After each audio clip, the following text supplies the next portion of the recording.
So we are going to cover very important portion, model analysis, and from this topic there will be one question, and that question will be somewhat very easy, you can say, because most of the time whenever question is being asked on this topic, it is from Reynolds number equation.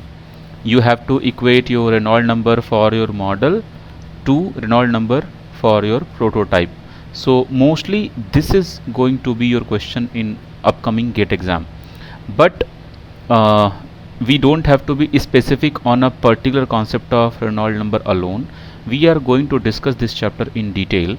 So in aerodynamics, model analysis, you can say this is the main chapter of aerodynamics when you are pursuing your master degree, because role of aerodynamicist is to discuss flow over any given model.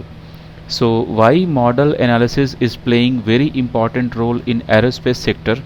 Because for example, there is any company, and this company is simply making a very small pipe what we used to connect in our bathroom or restroom, right? So because this pipe is very small and material cost and engineering cost is very less, so actually they can create several models in live, and then they can test one by one, and they can rectify the problems, and with years they can grow in this model. But in our aerospace industry we have to make a huge aircraft, right? So we cannot make aircrafts and keep testing and find a great aircraft. No, we can't do in that way. So that's why model analysis plays very important role when you are working as a R&D engineer in any good company like Airbus, Boeing, Lockheed Martin, or you are working in India in DRDO or ISRO, any R&D, or maybe some other sectors of HAL or some other companies, maybe Mahindra Aerospace, or someone may give you job in R&D sector to work on model analysis. So to work on model analysis, your CFD should be very good. But to create different models, you work for CATIA and some kind of SolidWorks or any other advanced related softwares. So but all those things we are not going to discuss as GATE point of view in this class. This was the background where we are going to use model analysis, and if someone is very good in model analysis, or someone thinks that this chapter is interesting, then definitely you can do your MTech in CFD. You may be knowing there is MTech program in CFD offered by few IITs. Right now IIT names are not in my mind, but I have the list which are the IITs offering CFD. Anyway, let's go ahead. Good evening all of you. We are starting model analysis. So actually in this model analysis chapter, mostly this comes under fluid mechanics, this particular chapter, and the name used to be dimensional and model analysis, because whenever you are creating any model, that model will be having a particular dimension with respect to your prototype. See, there are three words: one is model, and one is prototype, and one is product.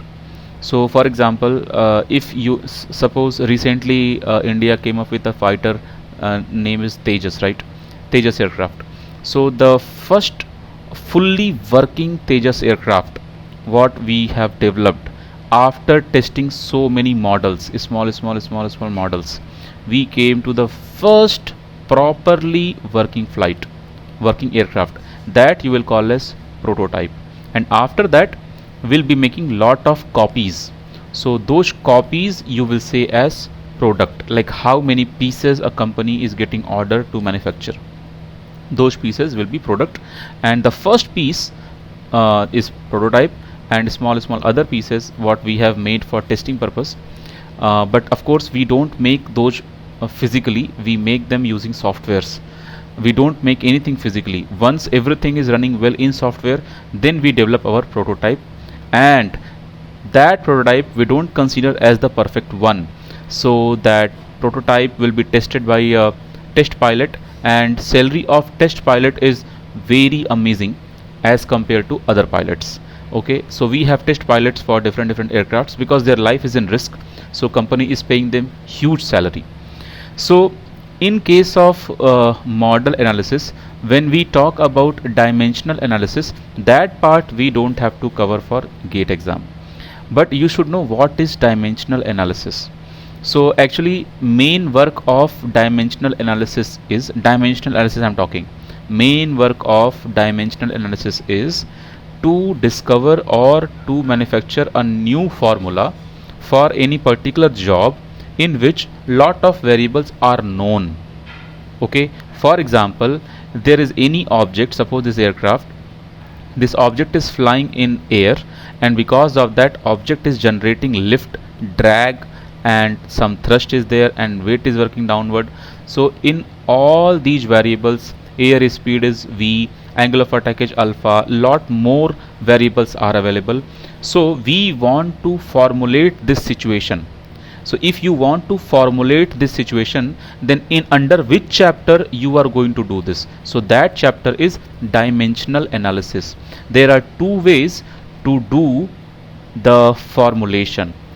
One method is known as relay method. So this method we don't have to do. Another method is known as Buckingham Pi theorem. So this method also we don't have to do because we are not interested in dimensional analysis. In gate exam, we are not going to discover any formula. We are not going to manufacture any formula. But this chapter is important for university level exams. So in your university level exams, they will say that prove the equation L is equal to half rho v square SCL using relay method or using Buckingham Pi theorem. Okay, and that question will be for 4 marks or 6 marks, depends on university. So we are not going to do this for the gate exam. Now next part of the same chapter is model analysis. That is the important one. So what is model analysis? Understand now. Suppose you are creating any model for the aircraft. See, mostly what happens, mostly models used to be less than in size of the original prototype. But in aerospace industry, our prototype is a huge aircraft. So we don't create bigger prototype. We create a smaller model. Okay, a smaller, very small model. Now suppose there is any company, they are producing pen. Okay, any company, they are producing pen. I remember only one pen company, that is Cello. Right now it is coming in my mind.